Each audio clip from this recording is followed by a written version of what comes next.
வணக்கம். இன்னைக்கு நான் உங்களிடம் ஒரு மிக முக்கியமான விஷயத்தை பற்றி பேச விரும்புகிறேன். இது ஒவ்வொரு நாட்டு குடிமகனுக்கும் முக்கியமானது.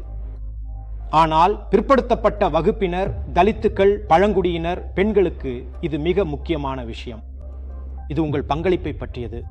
2023 நாடு முழுவதும் உள்ள அனைத்து கட்சிகளும் மகளிர் இடஒதுக்கீடு மசோதாவிற்கு முழு ஆதரவு அளித்தன. காங்கிரஸ் கட்சி முன்னணியில் இருந்தது. பல ஆண்டுகளாக நாங்கள் மகளிர் மசோதாவை நிறைவேற்ற விரும்பினோம். இறுதியாக 2023 அது நடந்தது.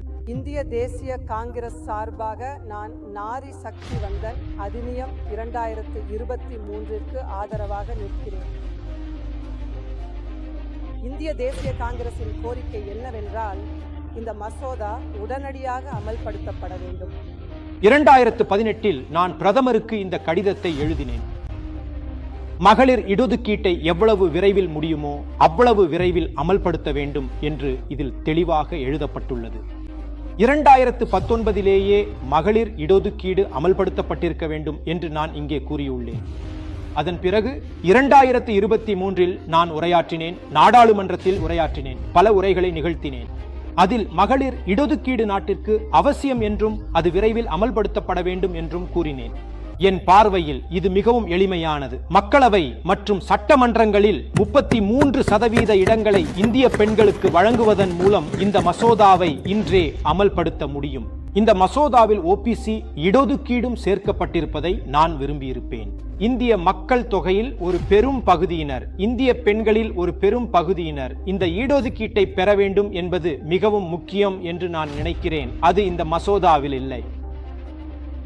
சகோதர சகோதரிகளே, இப்போது ஒரு பெரிய துரோகம் இழைக்கப்படுகிறது. சாதிவாரி கணக்கெடுப்பு, புதிய கணக்கெடுப்பு, ஓபிசி கணக்கெடுப்பு ஆகியவற்றின் அடிப்படையில் இந்த முடிவு எடுக்கப்படுவதை பிரதமர் விரும்பவில்லை.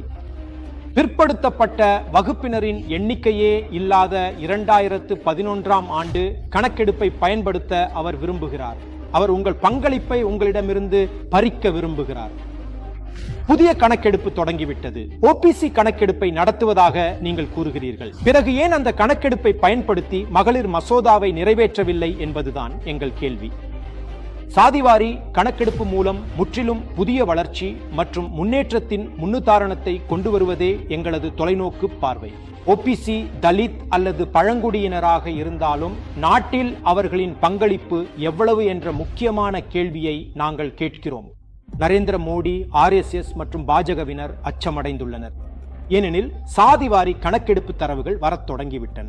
பிற்படுத்தப்பட்ட மக்களின் உண்மையான மக்கள் தொகை நாட்டில் எவ்வளவு என்பது அவர்களுக்கு தெரிய வருகிறது. உங்கள் உண்மையான மக்கள் தொகையின் அடிப்படையில் உங்களுக்கு பங்கீடு கிடைப்பதை அவர்கள் விரும்பவில்லை.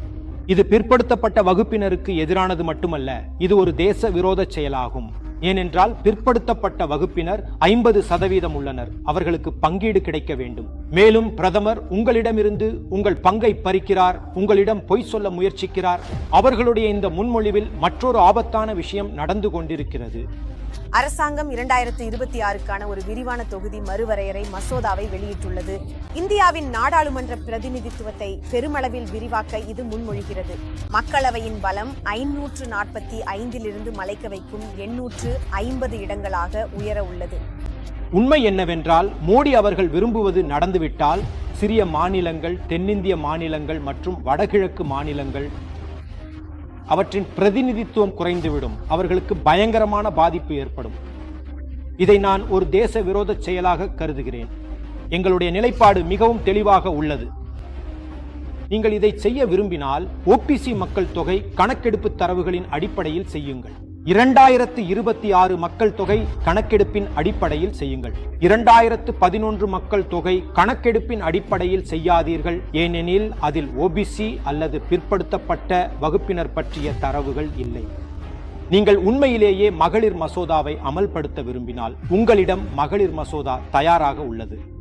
அதை நீங்கள் அமல்படுத்துங்கள். நாங்கள் உங்களுக்கு முழு ஆதரவு அளிப்போம். ஆனால் பிற்படுத்தப்பட்ட வகுப்பினர், தென்னிந்திய மாநிலங்கள், சிறிய மாநிலங்களுக்கு எதிராக செயல்பட நாங்கள் உங்களை அனுமதிக்க மாட்டோம். மோடி அவர்களே, நீங்கள் பெண்களுக்கு ஆதரவானவர் என்ற செய்தியை நாட்டிற்கு சொல்ல விரும்புகிறீர்கள் என்று நான் நினைக்கிறேன். எப்ஸ்டீன் கோப்புகளை கண்டு நீங்கள் பயப்படுகிறீர்கள் என்று எனக்கு தெரியும். 35 லட்சம் கோப்புகள் அமெரிக்காவில் முடங்கி கிடக்கின்றன. அதன் சாவி ட்ரம்ப் அவர்களிடம் உள்ளது. அதை கண்டு நீங்கள் அஞ்சுகிறீர்கள். ஆனால் இது சரியான வழி அல்ல. உங்கள் விருப்பப்படி இடங்கள் அதிகரிக்க வேண்டும் என்று நீங்கள் விரும்புகிறீர்கள். உங்கள் விருப்பப்படி தொகுதி மறுவரையறை நடக்க வேண்டும். பிற்படுத்தப்பட்டோருக்கு எதுவும் கிடைக்கக்கூடாது. இதை நாங்கள் அனுமதிக்க மாட்டோம். பழைய தரவுகள் செல்லாது. 2026 சாதிவாரி கணக்கெடுப்பு தரவுகள் மட்டுமே செல்லுபடியாகும்.